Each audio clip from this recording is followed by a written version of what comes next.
I'm Bart Smith, living in Nashville, North Carolina. We've been here about 12 years.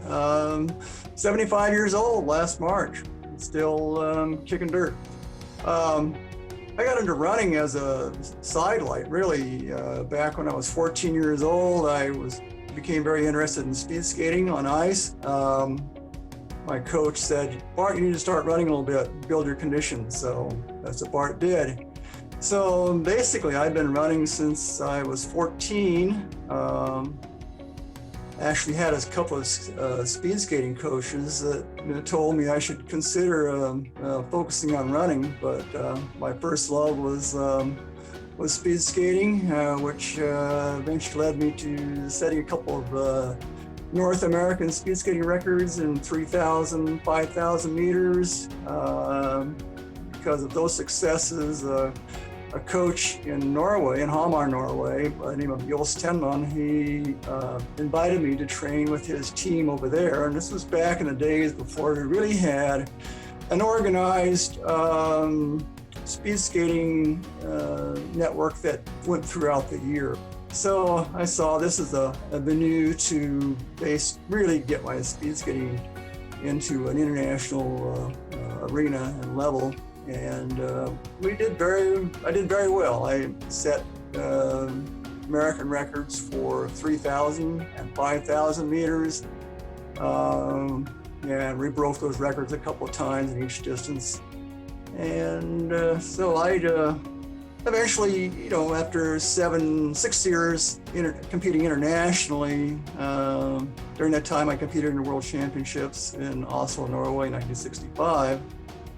And but eventually you get tired of going around in circles on ice, and so because of my ambitions to pursue my engineering degree over there in Norway, which is another story, but I got into an engineering school over there and pursued my degree in civil engineering. And during that time, I continued to run.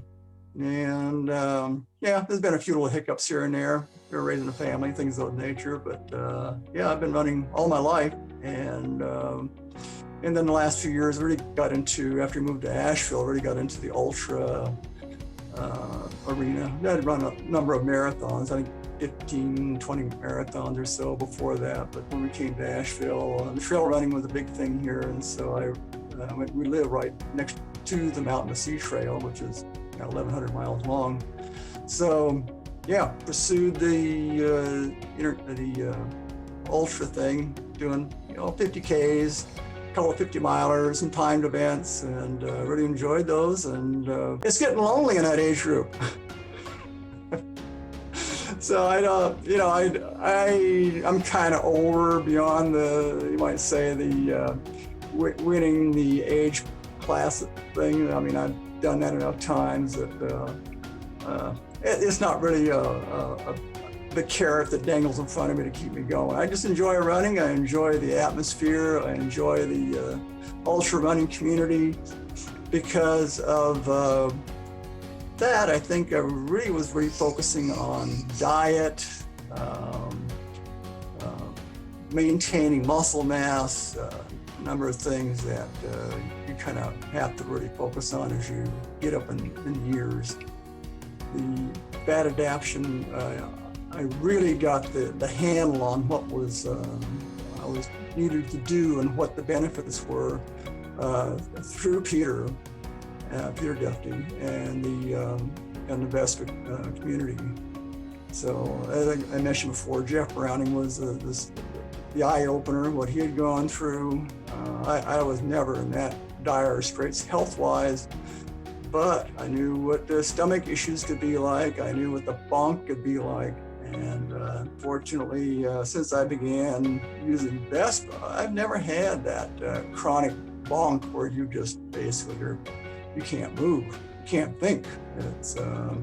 I've noticed it not only from the physical aspects of it, but you can keep moving, keep going, just basically with water and electrolytes. And you're mentally much sharper than before. So decision making comes up um, invariably in ultra running. You're going to have to make decisions. What do I got to do to negotiate this next section of trail or the next section of this course? What do I do with this hill? And if you're not handling that right mentally, psychologically, you're going to either overdo it or you're going to underdo it and get yourself into trouble one way or another. So that mental aspect, psychological aspect has been extremely important as well. You got to be alert out there. Vespa has been a big factor in turning around at least the optimal fat metabolism.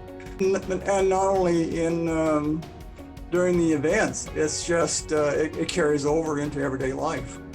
So you find you're mentally sharper. Okay. Sugar, I don't know what there is with sugar, but you got to be careful with it. It really affects you physically and mentally. It gives you that high, but then, boy, the trip down, the impact getting down, it's pretty brutal. I just wish I had known, like back in my skating days, I wish I had known as much about nutrition as I do today. I mean, you learn an awful lot about nutrition and how to properly, feed yourself. But it's, like I say, if somebody was interested in going that route, I have, in fact, my oldest daughter has been talking about, we've been discussing it, and I put her onto the OFM thing, and I said, hey, this is a great product. But I've shared with a lot of people, my experience with Vespa and the fat adapted benefits. You got to have a want to. There has to be a desire to improve your health and improve in your diet and improve your overall well-being. Your taste change. You have a craving for healthier foods. I can actually walk by a dozen chocolate chip cookies now and keep moving through the store. Not a problem. Sure, during a holiday or a special celebration or something, there's always that cake is placed before you. I don't have a problem with that. Two things with being fat adapted. You're going to be more sensitive to what you're taking in. Good foods are going to appeal to you more. And you are more sensitive to your body sensing skills pick up several notches. So what you need when you need it, and to carry on. That's just in everyday life. With the COVID thing, it's been we've been pretty much shut down this year. But we have a 12-hour event coming up this coming Saturday that we're looking forward to. So it's a small scale event, but good group, fun group, just over the border in Tennessee, an hour and a half from us here.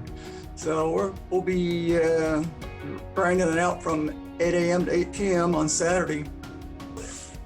There's always, you always have a goal in the back of your mind. A lot of things take place, but try to, 12-hour event, try to hit that 50-mile mark.